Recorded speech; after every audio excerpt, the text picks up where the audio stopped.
this car's won me round. If you're a keen driver. Hey guys, how you doing? So in England today, just coming out of Bedford on the way to Milton Keynes. Quick review of the Kadjar, as it says in the video description.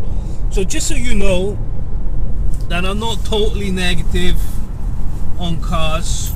I'll put a video in the link. It's to Ford Mondeo review that I did, just so you know that I'm not totally down on everything. So this is the car.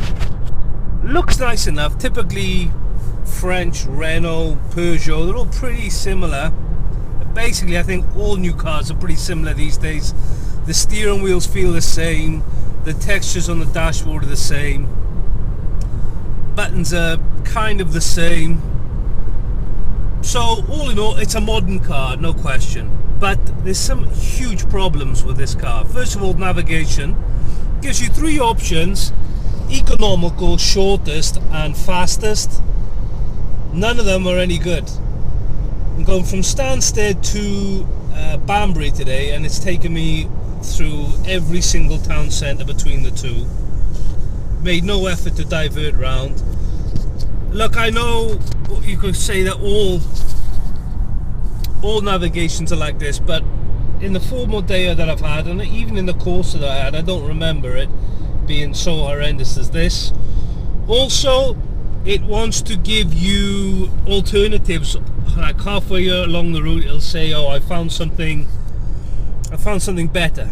Do you want to have a look at it and see if you want to do that one instead?" So I have a look at it, and I've selected no on every single time. I wanted to go the original route, and so after about 2 or 3 refusals, somehow it's gone on to its alternate route, which was completely out of the way. I didn't even want to come this far, but come as far as Bedford, but there you go, it's taken me here. So the navigation, not good, plus no voice on the navigation. I've got no idea how to turn on the voice on the navigation. I've gone into the settings, I've put it on for turn by turn navigation, not working. So your guess is as good as mine on that.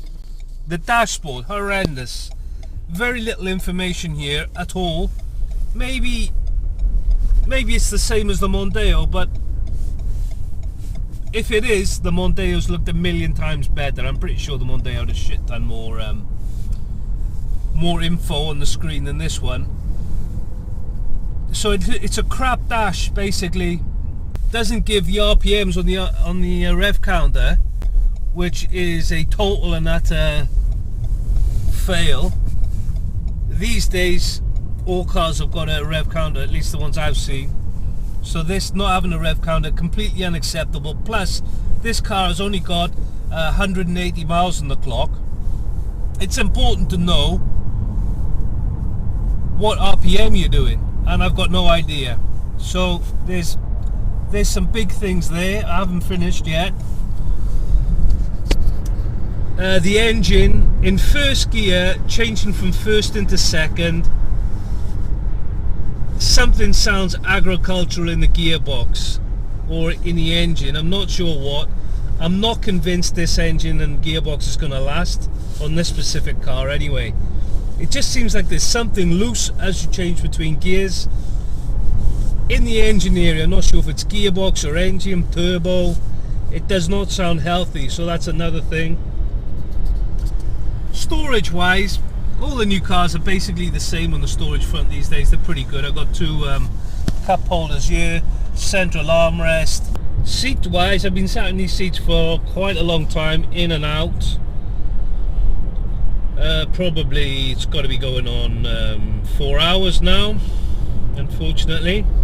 And the seats are still very comfortable. I've got no issues at all with the seats.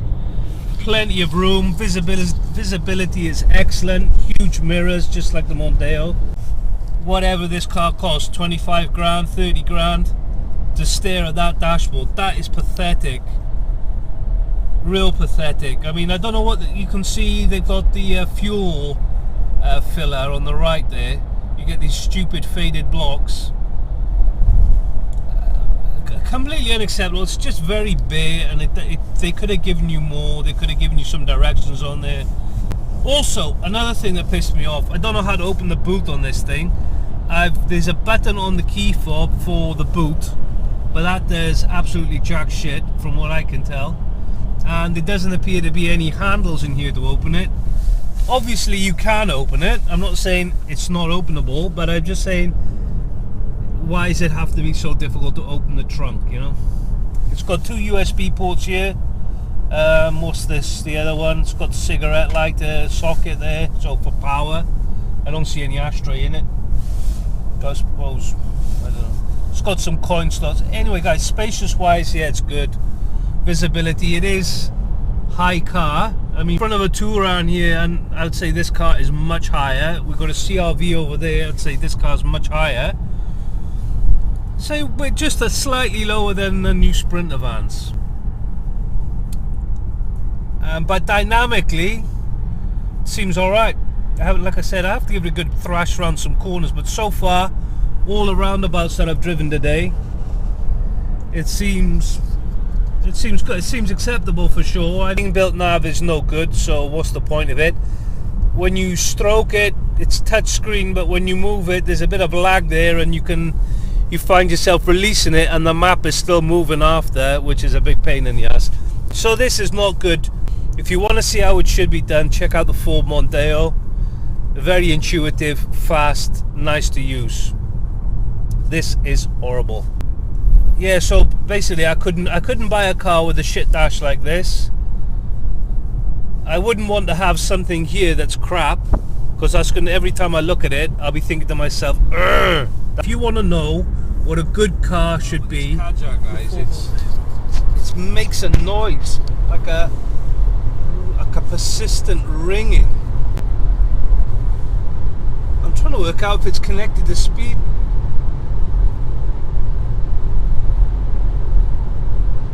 It's connected to the throttle, but it's a persistent low volume ringing. This Kadjar's beginning to win me round a little bit, as much as I hate to admit it. The chassis on it is great.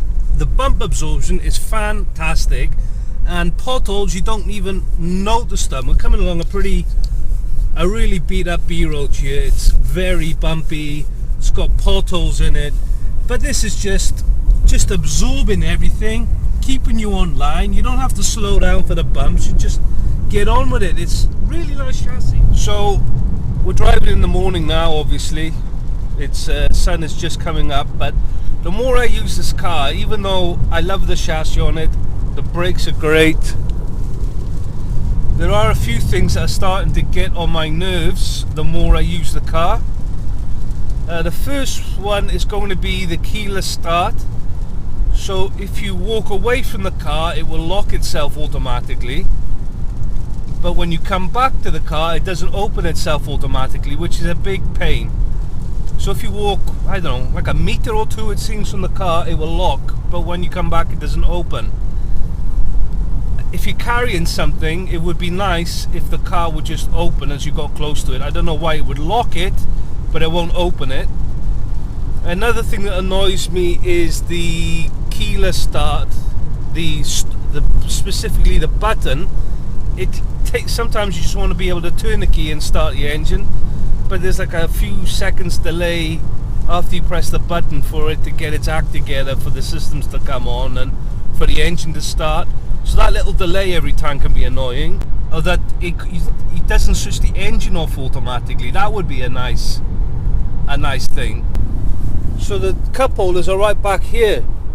I don't know why they would be there. That is on the arm, right in front of the armrest.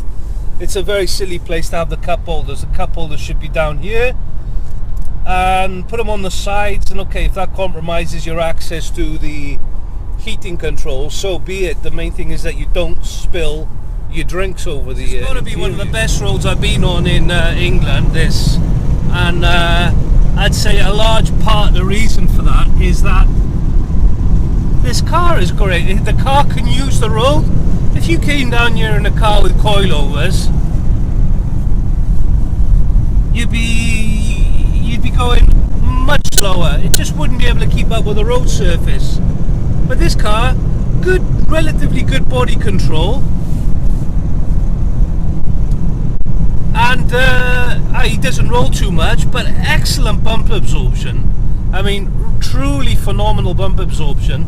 And you know, even, and I'm talking big potholes, I know I just said it, but I'll say it again, even the big potholes in the road doesn't unsettle it at all. It just goes. Really great chassis. And if you're in an area where there are you know roads like this, basically nice routes, not sharp corners, nice straights, but the road surface is seriously compromised, this car is a bit of a tool.